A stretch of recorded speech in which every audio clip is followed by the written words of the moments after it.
Avery Amereau made her professional debut at the Metropolitan Opera in 2016. She sung at the Glyndebourne Festival, Seattle Opera, Opera Columbus, the Salzburg Festival. She's recorded and now comes to Santa Fe Opera for the first time, although she's been performing in Santa Fe for years. Avery Amereau, thank you so much for joining me. Thank you for having me. You play Olga in Tchaikovsky's Eugene Onegin. Tell me a bit about the character's arc in this opera. Well, the important thing to remember about Olga is that she's 14 years old. So there's a lot of drama going on around her. But at the end of the day, she's a literal child who has not had the life experience necessary to kind of navigate the situation that she either created or was put in, depending on your perspective. She is somebody who's very reactive, spontaneous, life-loving, kind of salt of the earth, flirtatious. She wants to experience life, and she's not yet capable of taking responsibility from her for her actions in any kind of profound way, because she doesn't have the maturity level or life experience yet to do that. So, I mean, talking about the arc of her character, a lot of people could think she's a bit one-dimensional. And there's nothing really in the opera to show that she has any type of growth or change. And then she's gone after the second act, after the kind of like crux when she's the center of a duel between Onegin and Lenski, and we don't see her again after that. So we don't really know how she grew from that, why she didn't show up to the duel, why she didn't try to stop it. Was it a personal choice? Did her mom not let her? We don't know really what happened. Also, I think in the Pushkin, it doesn't say anything about her. Because she's so young, is part of it just being caught up sort of in the romance and the thrill of, having a man love you and all that? I don't want to be one-dimensional about it, but... Yeah, well, that's... The thing is, like, with Lenski, he's like completely in love with Olga, and he just says it over and over and over and over again. But she never reciprocates in a meaningful way. She acknowledges, you're my boyfriend, we're engaged, we're going to be married, we've been together forever, but there's never the reciprocation of the passion that Lenski's showing. And in fact, at the end of Lenski's first aria, he's just like saying, I love you, I love you, I love you. And she's like basically saying like, yeah, we grew up together and our dad set us up and that's our life. So she's very like this about it. Like I think she accepts it in a way, but then, when Onegin comes, it's exciting because also with the landscape where they are, they probably don't meet a lot of new men. So to have this kind of like sophisticated rake come through, it's very exciting for Olga, who maybe only knows Lenski. And in the story, because she goes along with the flirtation, that just ultimately leads to the arguments and the duel and tragedy for her. She goes along with the flirtation, but it's really up to interpretation in a lot of ways, because you could play it like she's into Onegin, right? Or you can play it that she's genuinely frustrated with Lenski's like overbearing jealousy and his like proclamations of love, that she's never giving back, and he's so heavy and she's light. She's a light spirit, so they're not a good match, Olga and Lenski. It should be Lenski and Tatiana, probably. They're more in the same dream of love and romance and passion. So there's another way it depends on the production, and in this production we do play it with kind of that she's definitely into flirting with Onegin, which is completely valid.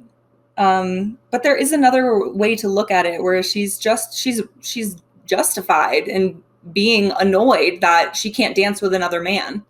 And you don't know what happens to her because Pushkin doesn't tell you, right? We don't know what happens to her. Yeah. Maybe that's another opera to be written for you. The adult Olga goes on.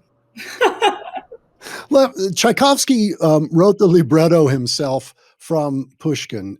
Was he a good librettist? I don't speak Russian, so it's hard for me to say with any kind of authority whether or not it's well written in terms of the language and like phonetically, because vowels have pitch and resonance, and that's like somebody like Mozart who completely knew this. Like that's why his music is genius, because he knew exactly which words to put on which notes.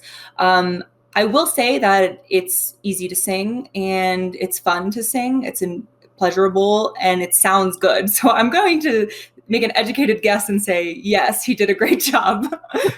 So he was good at writing for vocalists. Is getting your tongue around Russian tough? Yeah, there's just like all of those consonants and the different types of vowels are a challenge, something to learn, but it's possible, obviously. And in terms of the stresses, it's quite similar to Italian, I find, in the way, and actually also the diction coach here like said the same thing, that the stresses of the word, you kind of like elongate what's stressed and then you come back a little bit on what's not stressed to create this kind of melodic line in the language itself, apart from what the music is. So you can apply kind of the musicality of more of something like Italian, which is most of the operas are written in, and you can apply it to Russian. It works perfectly.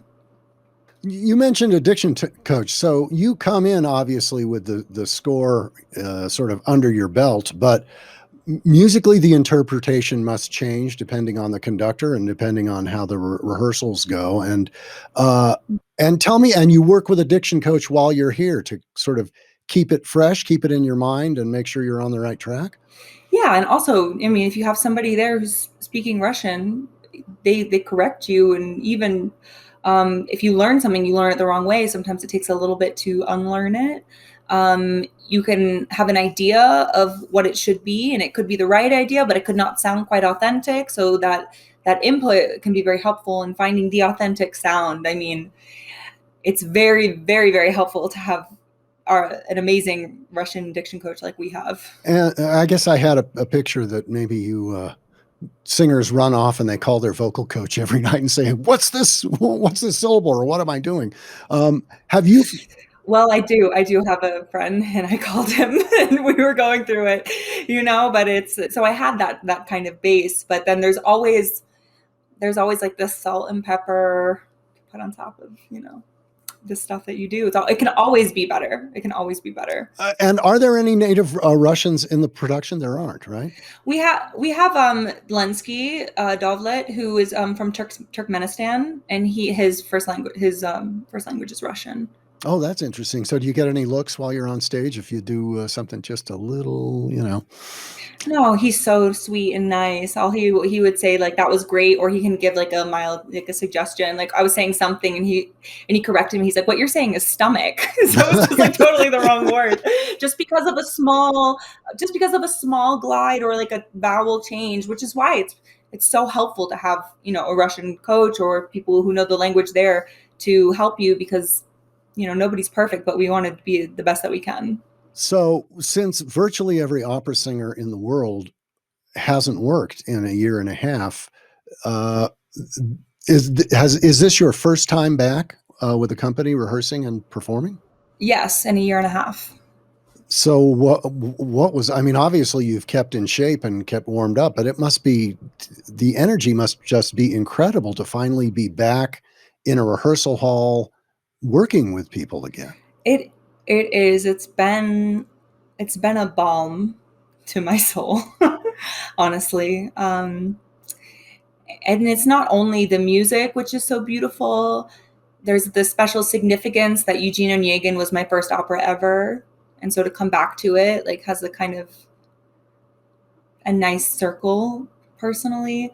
But above everything, it's this company and the people who I'm working with my colleagues who are so generous and talented, working, with our conductor who is, again, so generous and so intelligent and collaborative, and working with our director who is so fun and honestly one of my favorite types of directors to work with, because he's very he shows the energy in his body and he's very engaged. So it's so easy to pick up on his ideas because he can live it in his own physique, which is so helpful as an artist to get the right idea.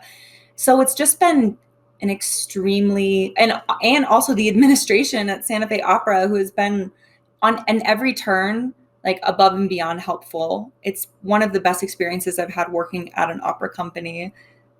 All of this put together has made it just a very surreal, but in like an almost like blissful experience. Well, happy to have you back in New Mexico, and so glad that we're treating you well. You are.